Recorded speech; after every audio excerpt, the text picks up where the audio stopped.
Back in 2011, June to be exact, I sat down for dinner with Chris Froome after a British National Championships where neither of us had finished, and in fact neither of us had a contract for 2012. Since then our careers have gone in very different directions.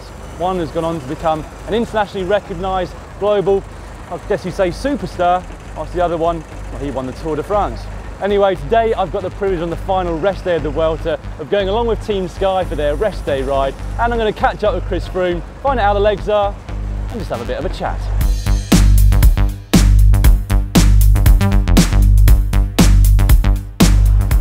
Of course, you, the Tour is like such a huge objective which you've been thinking of for the 11 months from the preceding one. Yeah. When that's kind of over after 5 days, how hard is it to sort of pick yourself up and make a new goal like that and work towards it? Yeah, I mean it was really tough. I mean, initially when it happens, I almost get this feeling that okay, well, I can just write this season off now.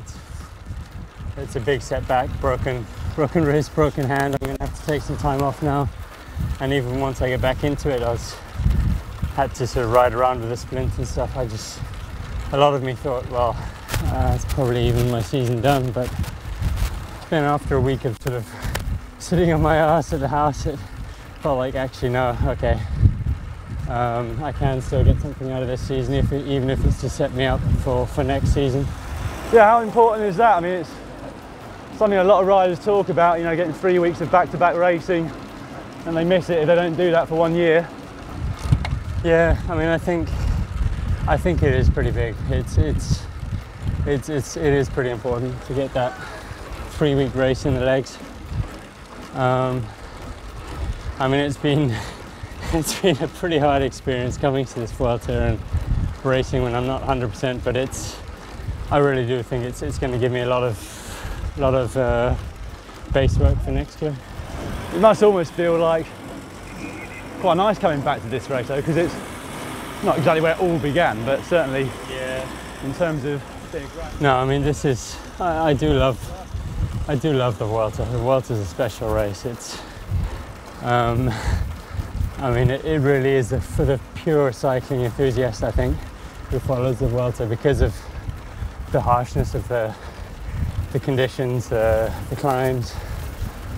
In terms of the racing, I think it really isn't far off sort of very, very top level. So I mean, it's best of both worlds, I think, in that respect.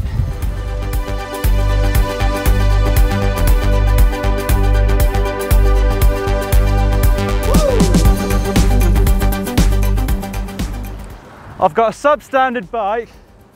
I've got no numbers to look at. I thought Sky was all about numbers. And I got a bottle. I don't know how I'm supposed to drink anything from that. Come on, Dan, stop whinging. How many Ks have we done? 3. All uphill though.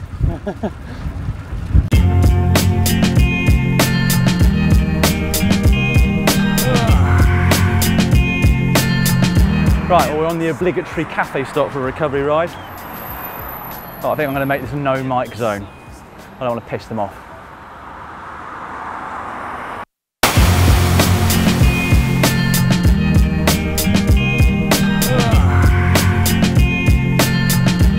Endless summers here. The endless summers here. Relax. How much sort of time would you spend at home on a time trial bike when you're training? Try and do one or two rides a week on it. Long rides or short ones with intervals? Generally recovery rides or shorter ones. So it's literally just a case of getting into that position. Yeah, in case of getting into that position, being comfortable in that position.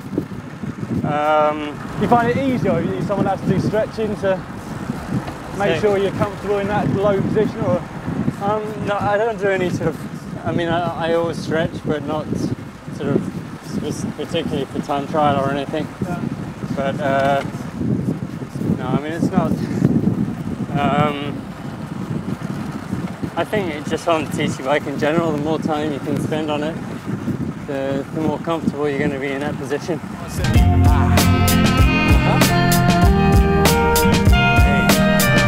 The endless summers here, that's right. The endless summer's here.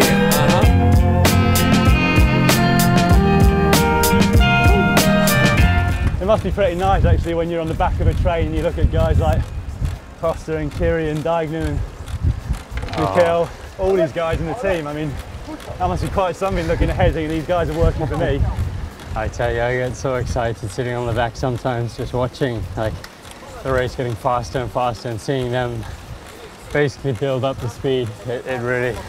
But are you nervous about that? I mean, you just concentrate on your job, or are you sort of thinking, Christ, I don't want to let these guys down after all of that? Yeah, exactly. I mean, it's a lot of, okay, I don't want to disappoint them. I know how hard they've worked to put me in this position. I absolutely want to think of them on the bus after the race, watching it, thinking, right, Chris did what he said he was going to do. But no, we've got a really cool group of guys here. A really cool group. Everyone just gets on with it. And The endless summer's here. That's right. The endless summer's here. So get in now. The endless summer. Right, well, thanks very much to Chris Froome for your time on your rest day. Sorry to have disturbed your ride, but good luck for the rest of the race. no, awesome. Thanks a lot. Cheers. Right, this is Sean. He's the coach from Team Sky who allowed us to come along today. So I just wanted to say thank you very much. It's a real privilege to have joined them on the ride. Do you think Dave B will be giving me a job shortly? For sure, for sure. Line up. I hope Chris didn't give you too hard a time up the mountains. No, to be honest, I felt like I was giving him a hard time. That's why I'm asking about the Perfect, job. that's a worry, isn't it? One last thing, where do I go for my massage? Crossroads room You're laughing 303. at. And no, seriously, thank you very much indeed. No worries. Great pleasure. Cheers.